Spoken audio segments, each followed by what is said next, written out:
Para o trabalho de imunologia, apresentaremos o tema Imunoterapia específica para o tratamento de alergias respiratórias.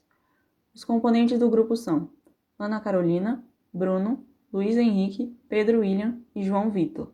Segundo a Organização Mundial da Saúde, em 2013, cerca de 35% da população mundial sofria de algum tipo de doença alérgica respiratória, principalmente rinite alérgica e asma. Atualmente, os dados não se alteraram significativamente. Entre 20 e 30% da população mundial sofre com tais problemas e entre 30 e 40% só no Brasil. Ambas impactam de forma significativa a qualidade de vida dos indivíduos, e a asma, quando não tratada, pode ser fatal. A rinite é caracterizada pela inflamação da mucosa nasal em uma exacerbada reação imune à inalação de certas substâncias irritantes. Os principais sintomas, como espirros, rinorreia, congestão, prurido e hiposmia, são mecanismos que visam diminuir e expulsar o alérgeno inspirado nas vias aéreas. Além disso, a rinite alérgica é um fator de risco para a asma. Entre 19 e 38% das pessoas que sofrem de rinite podem vir a ter asma. A asma é causada por uma inflamação e consequente constrição dos brônquios, além da produção excessiva de muco, o que diminui a capacidade respiratória do indivíduo. Os principais sintomas são, além da dispneia, a tosse, o chiado e o aperto no peito. Geralmente, para aliviar os sintomas, a administração de broncodilatadores por inalação, as famosas bombinhas para asma. Tanto a rinite quanto a asma são desencadeadas por uma resposta imune mediada por anticorpos IgE, o que caracteriza uma reação de hipersensibilidade do tipo 1. A interação entre alérgenos ambientais e o anticorpo faz com que este se ligue à superfície de mastócitos e basófilos e induza neles a produção de moléculas pró-inflamatórias e vasodilatadores que desencadeiam todos os sintomas citados anteriormente. Os principais alérgenos ambientais que desencadeiam tais respostas são principalmente a poeira, ácaros, fungos, pólen e o epitélio ou pelo de animais. Olá pessoal, meu nome é Pedro e agora eu quero conversar com vocês e dar ênfase na imunoterapia específica, dando um pouco do contexto histórico e do porquê esse método surgiu.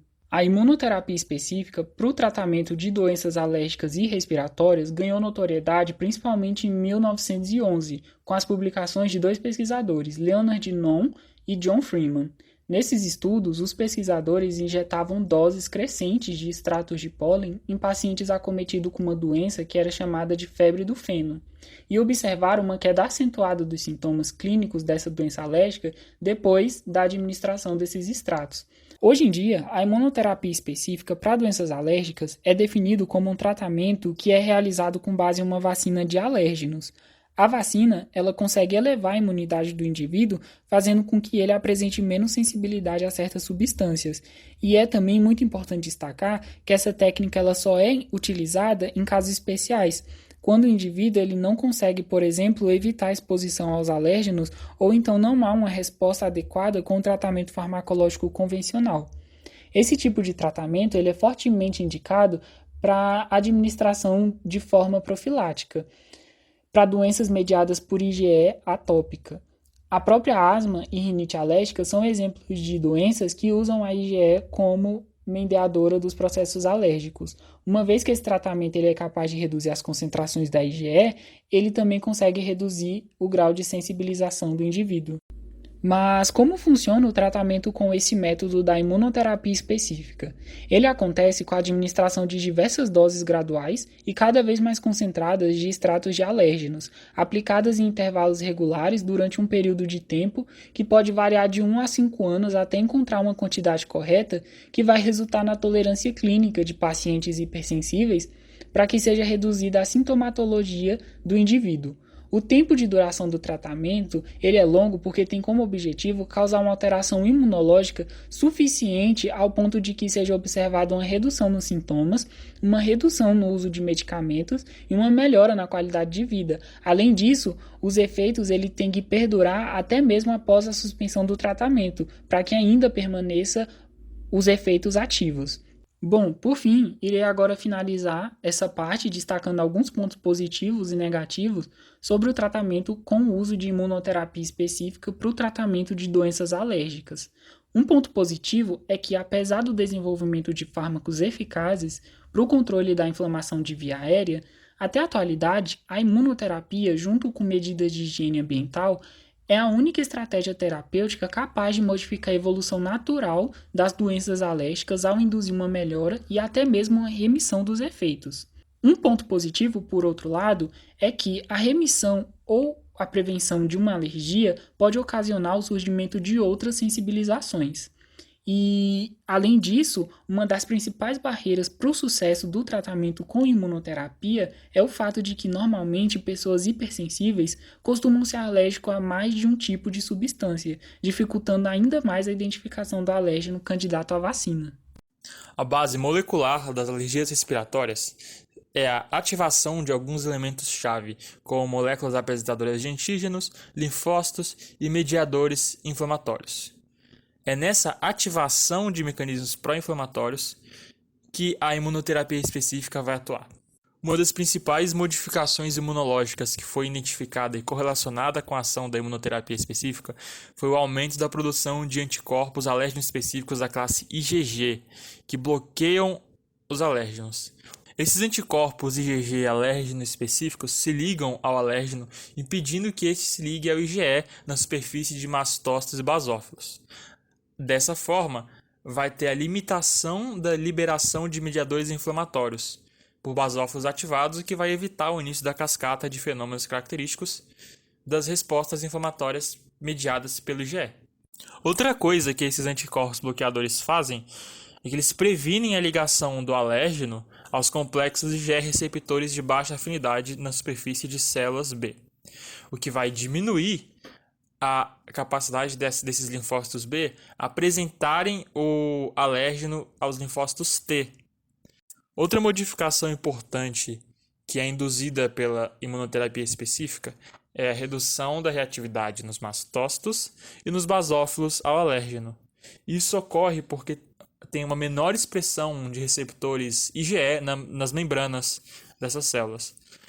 E também porque houve o aumento na concentração de IgA nas mucosas, o que vai colaborar para melhorar a defesa contra os patógenos e vai diminuir o risco das infecções no trato respiratório. Alguns estudos realizados demonstraram que houve um desvio de perfil TH2 para TH1, e é esse desvio de perfil que constitui a base de atuação da imunoterapia específica. Quando a exposição precoce e natural a pequenas quantidades de alérgeno em indivíduos atópicos, que são aqueles indivíduos geneticamente predispostos, ocorre a indução à diferenciação e expansão clonal de células TH2, que produzem IL-4, IL-5 e IL-3, que são de atividade pró-inflamatória. Enquanto que, quando a apresentação antigênica em altas doses desses alérgenos aos indivíduos atópicos que já foram sensibilizados durante a imunoterapia, vai ter a diferenciação e expansão de subpopulações de célula TH1, que produzem o IFN-gama, e de células T reguladoras, que produzem IL-10 e o TGF-beta. A IL-10 ela vai aumentar a produção de IgG4 alérgenos específicos e vai reduzir a produção de IL-5 nas células TH2, enquanto o TGF-beta vai estimular a produção de IgA. E isso tudo vai causar uma diminuição na resposta pró-inflamatória. Além disso, as células apresentadoras de antígeno passam a produzir IL-12, o que vai aumentar a estimulação para diferenciação de TH1 e não para o TH2, na fase de diferenciação do linfócito T naive. Essas células T regulatórias, elas são ativadas por citocinas imunorreguladoras, IL-10 e TGF-beta. Essas células T regulatórias têm a função de conservar a homeostasia do sistema imune. Elas vão agir inibindo a apresentação dos alérgenos aos linfócitos T, e isso vai normalizar a resposta imune. Essas células T regulatórias elas se encontram diminuídas nos indivíduos atópicos. Um dos papéis da imunoterapia específica, então, como a gente já foi vendo, é estimular a expansão clonal dessas células T regulatórias e também suprimir as subpopulações TH2 alérgeno específicas, porque essas células TH2 elas são responsáveis por produzir o IgE via IL-4 e IL-13 e por ativar os eosinófilos via IL-5, além de promover, através da IL-10, clones de células B alérgenas específicas, que passam a produzir mais IgG4 e menos IgE. Essa redução de níveis de IgE pelos mecanismos de autorregulação vai induzir, com o tempo, uma menor expressão de receptores de IgE nos mastócitos e nos basófilos, que foi uma coisa que já foi falado anteriormente. Isso vai reduzir a capacidade de degranulação dessas células. Um outro mecanismo da imunoterapia específica muito conhecido é a indução da apoptose. E basicamente, a imunoterapia torna as células TH2 suscetíveis à apoptose após a exposição ao alérgeno.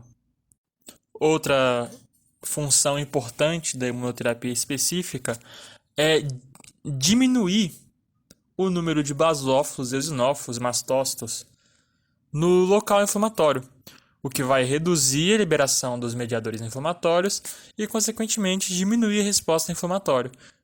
E ainda vai ter uma reação alérgica.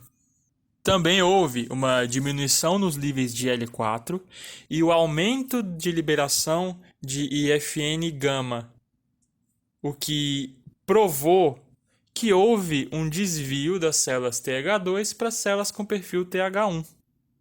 E isso tudo que foi dito leva à redução das respostas alérgicas imediatas e tardias e a redução das respostas de hipersensitividade específicas nas vias aéreas superiores e inferior. A imunoterapia é indicada para pacientes portadores de alergias mediadas por anticorpos IgE e deve ser usada apenas quando outras terapias não são eficazes. Ela é contraindicada para pacientes em crise de asma ou com asma não tratada e também é contraindicada para pacientes que usam beta-bloqueadores como antihipertensivo ou que sofrem de doenças autoimunes. E somente médicos com formação em alergologia podem aplicar e selecionar as vacinas relevantes para essa terapia. A via de aplicação preferencial para tratamentos de alergias respiratórias é a via subcutânea, que pode ter efeitos colaterais tanto locais quanto sistêmicos. Diversos trabalhos vêm sendo publicados mostrando a eficácia da imunoterapia por outras vias de administração, como sublingual, epicutânea, oral, nasal e brônquica. A aplicação deve ser realizada por profissionais capacitados e que tenham ao seu dispor todos os equipamentos necessários para tratar uma reação grave em caso de emergência. A administração pela via sublingual, no entanto, apresenta desvantagens relacionadas ao maior tempo para a obtenção dos efeitos clínicos e menos evidências quanto à eficácia em seus grupos específicos, além da duração de seus efeitos após a suspensão do tratamento. Em relação à eficácia da imunoterapia específica, foi demonstrado por estudos que ela é bem eficaz no tratamento de asma, rinite alérgica e algumas reações anafiláticas por venenos de inseto. A imunoterapia alérgica específica ainda é o único tratamento capaz de alterar o curso natural da doença alérgica e, em alguns casos, até promover sua cura. A imunoterapia específica também previne a evolução da rinite para asma e dificulta o desenvolvimento de novas sensibilizações para outros alérgenos em pacientes hipersensitivos.